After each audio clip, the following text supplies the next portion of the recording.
I think the number one thing that keeps people from being successful is their fear. A whole bunch of different forms, sometimes it's about the people around you and how they'll perceive you, because, maybe you grew up in a household where, things weren't accepted, or, maybe your parents didn't accomplish things and then they put that kind of insecurity on you. These are the things that I feel like sometimes it prevents people from being who they want to be, because all it takes is somebody wanting to take a step, and there are certain things that a lot of people in this world are sitting there thinking in their minds and they're just not going to do. Like, I used to always try to pull a lot of people and be like, you can do this, you can do this. But the people that hear that motivation over and over again, sometimes they take that step. Some people just have it in them. Early, it just starts, and they just get in the muscle memory of just doing things. There's so many things in our lives that we were scared about, but we're still here. We made it past all these things. And if you fail, so what? You start over, you do it again. But most people, that fear of failure is the thing that I think prevents them from like really, really being successful. And then also it's like a lot of other things that are just difficult to do. When you tell people the answer to success, it's a lot of hard stuff. Let your success feel itself around you. Let it construct around you. You got to work hard, right? Nobody wants to hear that. Everybody wants a shortcut, Some people understand that. They appreciate the progress, If you tell people right now, hey, if you want to lose this many pounds, this is what you got to do. There's no short solution. But every time, there's still people out there selling whatever Herbalife treatment or whatever to try to get you the quick, short route, because people believe that, I'm going to do it the easy way. And there is no easy way. So when I tell people that, it's very blunt, it's very straight to it. You have to want to do it. But the best way I try to explain it is like, when you're chiseling on a rock, you can chisel for a long time, and you can chisel 100 times, 200 times, 300 times, and it won't break. And then when you get to 5,000 times, it finally breaks. But all the work that you did is what made it break. It's not like the last one just broke it, you know what I mean? It takes that, but sometimes people don't want to start that journey, They don't want to get on the mission of becoming the best that they can be.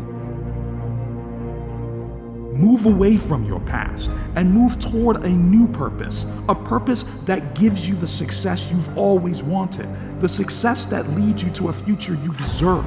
Bring your life into the direction you want, the direction to change your perception, your perspective. This is the power you've earned. Don't let yourself be taken by one more mistake. Don't let yourself slip from one more wasted opportunity. Have the confidence to take action. Have the confidence to appreciate the decisions you make, to make every choice with the purpose to change, to improve. As a collective, a society, we all want similar things. We all want to succeed, to improve, to be better people. We all slip, but that's how life functions. That's the only way for us to learn. You can be more. You can have more. I feel like we spend way more time in our own minds than we do talking to other people. Like, you really spend a lot of time trying to figure it out. There's all these thoughts that come to you, whether it's like, things around you, people talking to you, people close to you, things you see, TV, whatever, and you're bringing in all these different things, trying to figure out your path in life, So I think it starts with having some real understanding of what your strengths are. It's about being honest. A lot of people just aren't honest with themselves. You're telling yourself this thing, but there's so many people that say, oh, I'm gonna be an entrepreneur, I'm gonna do this. And if you really dive down into deep, they don't really believe it, And that's okay. You can unlock that, but you have to figure out how to unlock it. There's a conscience that's sitting right here telling you this thing, and you try to brush it off. You have to be very honest with yourself. And then if you're not, that doesn't mean you can't succeed. It means that now you're very honest, and knowing you're not as good, then you can work on getting good. But if you think you're already good at it, you don't work on it. So I spent a lot of time just reflecting on man, what am I good at? I used to think I'm going to the NBA. I was unrealistic about it. You start to see people that are way bigger, way faster, and you're not telling yourself the truth. You're just like, no, I'm going to the NBA. You start with doing what you're passionate about, right? Because there are a lot of people that are going through life right now trying to figure it out. Man, I don't know what I want to be. I don't know. I was at that moment. It's not about money. I want to make it very clear. The money will come if you focus on passion, you focus on information and relationship. And I'm going to stand on the top of the mountain and sing that all day. And hopefully it has a real impact on people's lives. And I'm going to feel good about that. I'm not gonna feel good if I go to the grave as being the only person with the information and the money and I just had all this money. I'm gonna feel good if I'm able to impact a lot of people and that don't have access to this information and a good life, a quality life, and they have one. That's awesome. That makes me feel real good. I think the true measure of wealth is happiness, right? Like I really do. And it's not saying that I'm against money. I'm not against that at all. Because you gotta work hard, make your money to take care of your family and be able to bless people. But I think it's a lot of people with so-called wealth and they don't have joy and they don't have happiness, right? And I feel like joy, happiness and peace is the most important things we can possess, right? And for most people, their material possessions, they feel are the most important. For me, when you got joy, when you got peace, when you got happiness, I think that's true wealth. Because you can't put a price on that. Having a purpose is that thing that makes us tick, that gets us up every day and gets us over the hump of opposition and adversity. And the reason that I champion adversity and opposition is because I think for the most part in life, people pretty much know what to do when things go right, right? Like when things go right, they know how to feel, they know how to act, how to react. But it's when that opposition and that adversity comes and it creates a level of misunderstanding, right? Now the vision is blurred. Now you don't have clarity about what you're supposed to do. Now you question if your existence matters. And I think when you have a purpose, it's powerful because in the midst of the opposition, it makes you realize that you've been put here for a certain reason. You can be great, but you're living on reserve, right? You didn't empty the bucket, right? You didn't give everything you had to every aspect of your life. Like for most people, they're great professionally, but they end up becoming a public success, and behind closed doors, they're a private failure.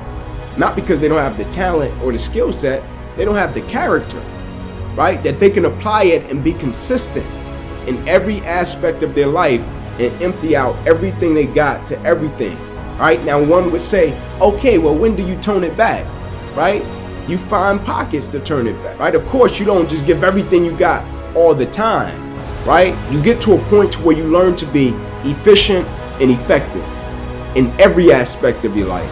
And for most people, it's not a problem of skill set. It's a problem of character.